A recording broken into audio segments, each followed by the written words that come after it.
My name's Tom Place, this is Chasing Cars, and with me today is the new generation Mitsubishi Triton. It's actually my new long-termer. Now you might remember that earlier this year I covered the launch of this vehicle, and since then we've had more of these through the garage to do some extensive testing.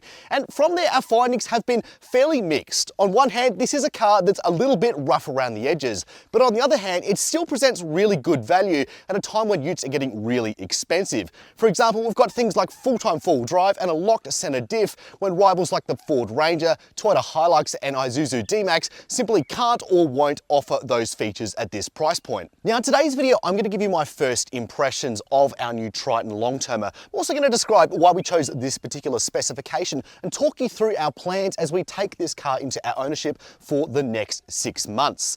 Now importantly, this Triton beside me has a very special upgrade, and that's to its driver monitoring system, which has been really surrounded in controversy and for good reason. But you see, with this new fix that Mitsubishi has introduced now, there has been a pretty vast improvement. And I'm not going to make you wait till the end of the 6 months to find out the results of that one. That we're going to talk about today. Now, before we jump into today's video, please don't forget to like and comment your thoughts down below, and also subscribe if you want to see our further content on this vehicle and join us on our way to 200k. Chasing Cars, honest reviews of your next car. Brought to you by Budget Direct. Jumping into the interior of the Triton now, and I've got to say, in this segment, this has to be one of the best interiors. As far as a usability focus goes, it doesn't have the greatest tech, it doesn't have the greatest features and things like that, but as far as understanding things, you know, it's really easy to comprehend and get your head around. I think one of the most examples that sticks out to me the most is the fact that my wife has also been driving this car, and I've also not had to tell her how to use anything. She's just gotten it, she's understood it, and been on her way. And that's how all cars should be, in my opinion. We, for example, have a range of separate climate control buttons down here, and it's fully separate from the touchscreen here, unlike something in like a Amarok or a Ranger, for example. This being the GSR, we also do have a good amount of features. We've got things like a wireless phone charger here, and also we've got a 9-inch display, though this is consistent through the rest of the Triton range. One drawback that I have noticed is the fact that we have wireless Apple CarPlay, but we don't have wireless Android Auto. You're gonna have to get your cable out for that one if you're an Android user like myself. There's also a few other creature comforts that come with going for the GSR. We've got these leather seats here. You can get leather seats on the GLS if you go for the deluxe pack,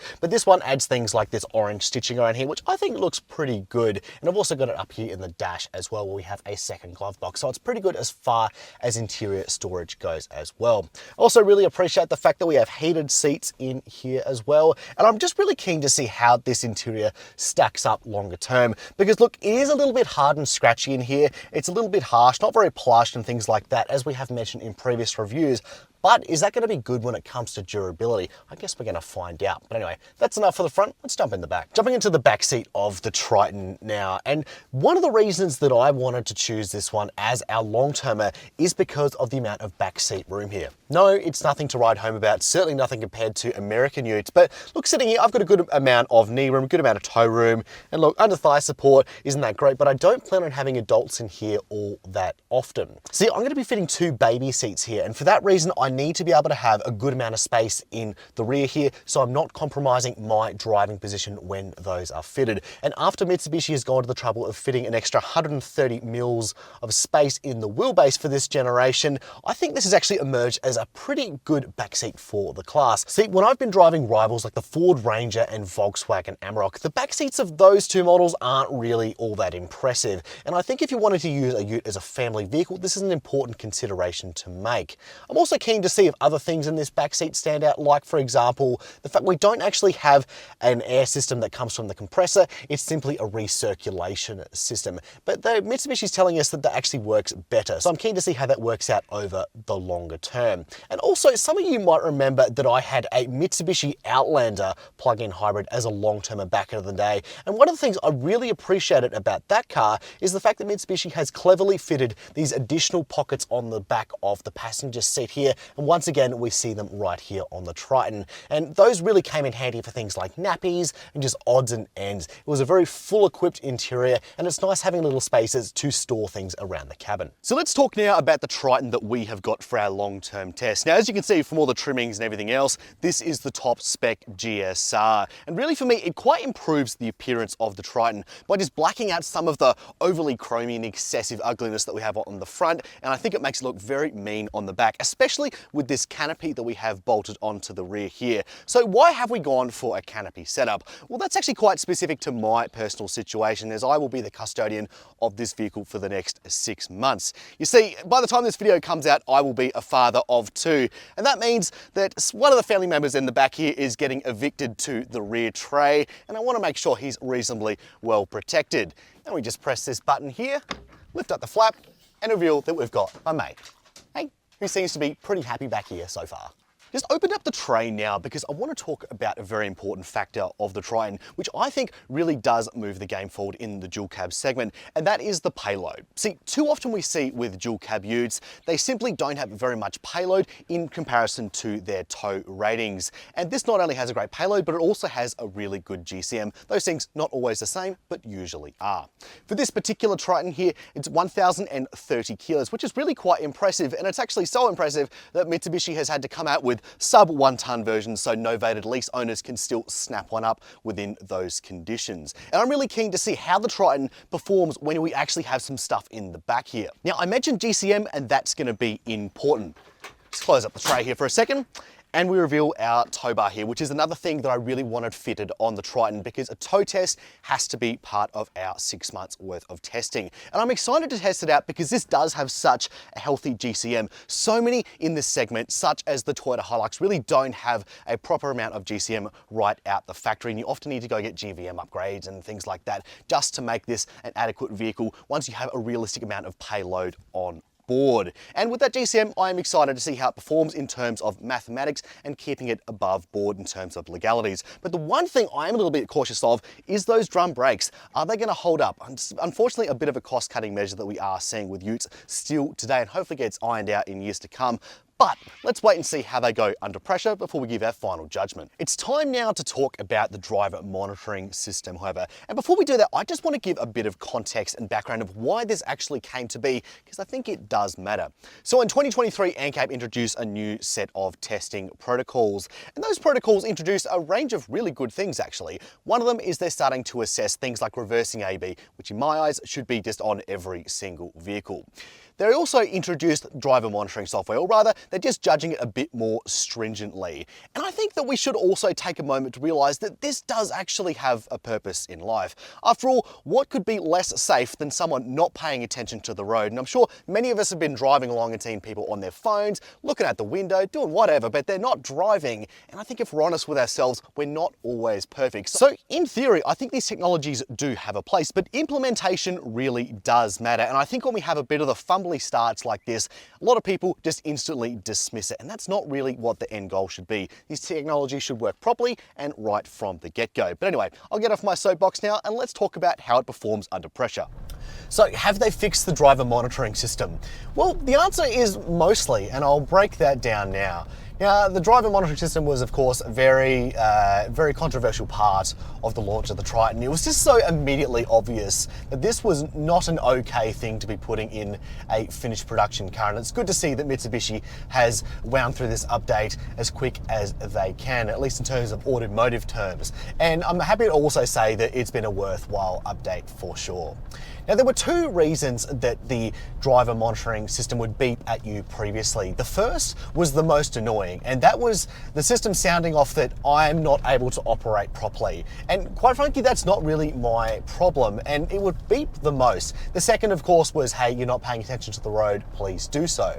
And I'm happy to say that the first instance has been effectively eliminated. And that's meant that a range of circumstances, for example, like when you're parking, and you're blocking the sensor with your hand, or you're having a drink from a water bottle, and it blocks the connection between your face and the sensor, it would sound off at you. And that is in the distant memory now, and which is fantastic to see. It's also great to see that you're able to update older versions of the Triton as well. It's not just been made standard on the newer Tritons going forward. There were a range of circumstances previously as well, which it came on that just didn't make any sense. For example, when you were in low range, range and you're doing off-roading and when you're parking, as I said, or other things like checking your mirrors, and the system would sound off at you for, not paying attention to the road, when that's exactly what I was doing. I was driving correctly, I was paying attention to my surroundings, and thankfully that has generally been ironed out. There are definitely some instances where it still beeps at you though. For example, if you spend a bit of time navigating and mucking around with your music in the touchscreen here, or if you're looking out your window. And look, that I can rationalize with a lot more. It just makes a lot more sense. We should be paying a lot more attention to the road, and in that aspect I can see why this system has a function in the car. We can't just get angry at these things by default. Now, I can also see some instances where this would still annoy some people though. For example, if you're using your ute and you're on a work site and you're scouting out the area and you're looking out your window to see what's going on, I can understand why that would be a little bit annoying, because it is going to beep at you. But the sensitivity is generally a lot better. It's not fixed, and I still think there are some areas that it can be improved, and I'll explain that now. Now, Mitsubishi isn't the first car manufacturer to come out with some overzealous safety systems which need to be rectified. For example, Isuzu and their D-Max, which had a really overzealous lane keep assistance function, and more recently you could say with Kia, Hyundai and Genesis, who have a speed limit assistance function which is super over the top, especially compared to some other car manufacturers. However, the thing that all of those manufacturers did when it became apparent that these systems were simply a little too overzealous is make them easier to turn off. You're never going to get these things right, especially not out of the gate. That's just how things go with the learning curve of these systems. But making it so you don't have to dig through sub-menus to turn it off in those instances where it's not performing as advertised or it doesn't understand your circumstances, I think is very important and should be the next step for the Triton. Utes are made to last, and they're made to be really tough, and it's for that reason that we wanted to have a really good stint when we're doing a long-term test with the Triton. We're going to be having it for 6 months, as I said, but we're also going to be driving it for at least 10,000 kilometers. And during that time, we want to put this thing through its paces. And if we find a creak, a rattle, or an issue, we're going to be telling you all about it and also what that experience was like afterwards. Now, during our tenure with the Triton, we got some big plans. First and foremost, we're going to be doing some off-roading, which you can see we've been doing a little bit of today already, and there's much more of that to come. We're also going to be doing a bit of camping on the weekends, a bit of payload testing, a bit of towing, and we're also going to be comparing it against its rivals. And it's here that I want your help. Who do you think we should compare the Triton against? For me, the logical competitor has to be the Isuzu D-Max. It has a similar sort of purpose and mission and value focus in mind, and I'd be keen to see how those two stack up together, but certainly open to suggestions in the comments down below. Now look, overall, we have done a bit of testing with the Triton already, and I don't mind all that much that it's a bit rough around the edges, simply because it does deliver in some other aspects. Now, I've done about 1,000 Ks behind the wheel of the Triton already, and I certainly do understand what other people are saying when it comes to this model's detriments. But if the things that I've outlined today do come to fruition and it proves to be an overall very capable vehicle, I think this is a very strong value proposition and certainly something that might be worth buying, even amid this huge big influx of utes to our market. But if you want to catch that, don't forget to subscribe to Chasing Cars and also like and comment down below. But for now, that's all. Thank you for watching Chasing Cars.